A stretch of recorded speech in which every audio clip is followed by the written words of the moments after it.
एक समय की बात है। एक राजा था। उसकी 4 पत्नियां थीं, जो एक से बढ़कर एक सुंदर एवं गुणों से युक्त थी। राजा उन चारों से अनुराग रखता था, परंतु उसे चौथी पत्नी सर्वाधिक प्रिय थी। फिर तीसरी, दूसरी और पहली पत्नी उनमें सर्वाधिक वयस्क थी।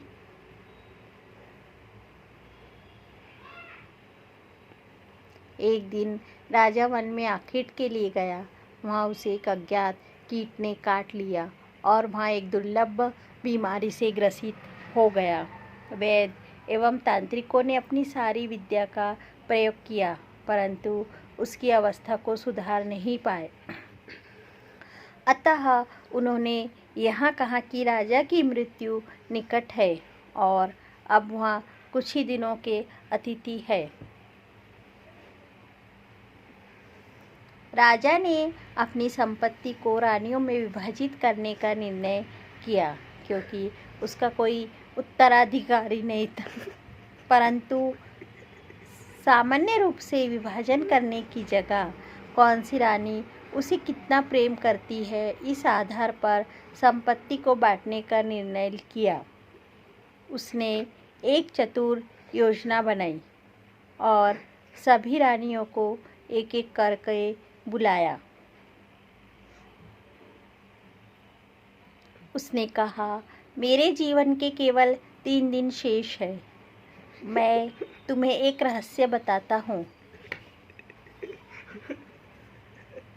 बहुत पहले मुझे एक साधु ने एक शक्तिशाली यंत्र दिया था, जिससे मुझे स्वर्ग की प्राप्ति होगी यदि मैं साथ में एक और व्यक्ति को ले जाऊँ।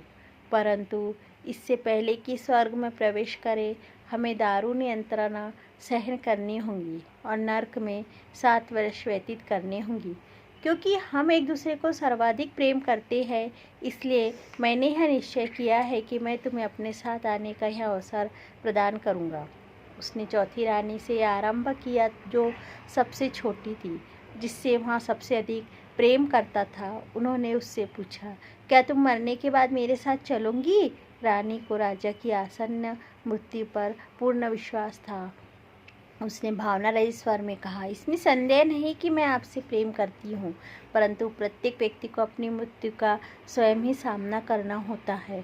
मैं यहाँ ही रानी के रूप में रहना पसंद करूँगी। मुझे तो प्रेम एवं सत्कार की आदत है। मतलब चौथी रानी ने साफ मना कर दिया और चली गई। राजा को अपनी तीसरी पत्नी भी बहुत प्यारी थी और उस पर उन्हें गर्व था। उन्होंने उसे बुलाया और साथ में मरने का पूछा।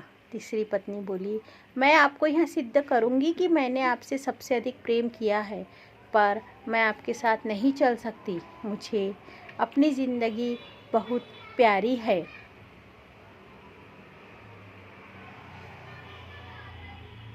राजा की दूसरी पत्नी हर मुश्किल समय में उनका साथ देती आ रही थी। राजा ने उससे भी साथ चलने का पूछा। दूसरी पत्नी ने कहा, आप कीजिए महाराज, मैं इसमें आपकी कोई मदद नहीं कर सकती। मैं आपका अंतिम संस्कार जरूर करवा सकती हूँ, पर मैं उस वक्त आपके साथ रहूँगी। तभी एक आवाज़ आती है, मैं आपके साथ चलूँगी और जहाँ भी जाएंगे वहाँ जाऊँगी, भले ही वो मौत के बाद का सफ़र हो। राजा ने देखा, ये उनकी पहली पत्नी की आवाज़ थी। राजा अब शांति का अनुभव करता है कि कोई तो है जो उसे बिना किसी अपेक्षा के प्रेम करता है, पर उन्होंने उस पर सबसे कम ध्यान दिया था। राजा बहुत शर्मिंदा महसूस हुआ। उन्होंने कहा, जब तक मैं जीवित था तुम्हारा ध्यान रखना चाहिए था, तुम्हारी कद्र करनी चाहिए थी। उन्होंने पहली पत्नी से माफ़ी मांगी। इस कहानी का भावार्थ हमें क्या सिखाती है? वास्तव में यह कथा आपकी, हमारी और प्रत्येक मनुष्य की है। हर व्यक्ति की निम्नलिखित 4 पत्नियां होती है। चौथी पत्नी है हमारा शरीर। हम इसे खूब सजाते हैं, गहने पहनाते हैं, अच्छे कपड़े पहनाते हैं, पर आखिर में ये हमारा साथ छोड़ देती है।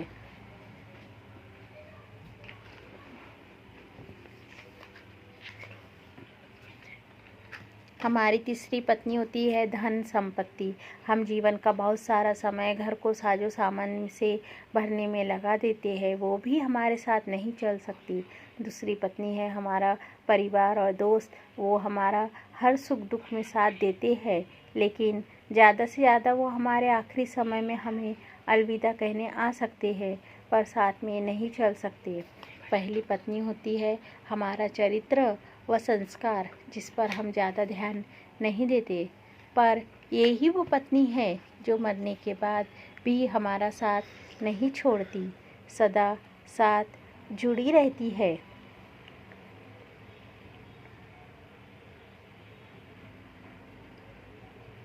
हम में से अधिकतर लोग इस कहानी के राजा की तरह ही जीवन जीते हैं। ऊपर लिखे क्रमानुसार ही अपनी पत्नियों से प्रेम करते हैं। हालांकि यह जीवन का आधार भी है और आवश्यक भी है कि साजो सामान के साथ आरामदायक जीवन जिए, परिवार और दोस्तों को प्यार से संजो कर रखें, अपने शरीर का ध्यान रखें, इसे स्वस्थ रखें। हर हर महादेव।